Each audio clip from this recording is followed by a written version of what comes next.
আসসালামু আলাইকুম ওয়া রাহমাতুল্লাহি ওয়া বারাকাতুহু।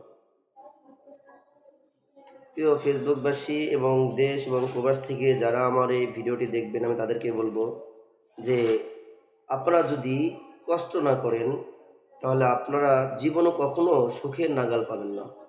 আল্লাহ রাব্বুল আলামিন কুরআনুল কারীমের মধ্যে বলেন, ফা ইন্না মাআল উসরি ইসরা, নিশ্চয়ই তোমাদের জন্য রয়েছে কষ্টের পরে শান্তির ব্যবস্থা।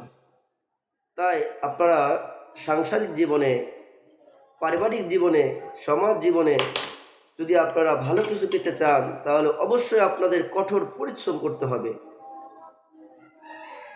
একটা ভাব সংসারে পাওয়া যায়, পরিশ্রম সৌভাগ্যের প্রসূতি।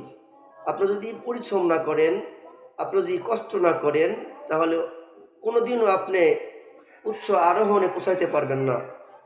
তাই আপনাদের জীবনে কষ্ট আসলে আপনারা হতাশ হবেন না, ঘাবড়ে যাবেন না, বিচলিত হবেন না। আল্লাহ তাআলা কুরআনুল কারীমের মধ্যে বলেন, ইন্নাল্লাহা ইউহিব্বুস সাবিরিন, নিশ্চয় আমি আল্লাহ তাআলা ধৈর্যশীলদের ভালোবাসি, মহাব্বত করি। তাই আমি আপনাদেরকে বলবো যে আপনাদের জীবনে যদি কষ্ট না আসে তাহলে আপনারা সুখের শান্তি পাবেন না।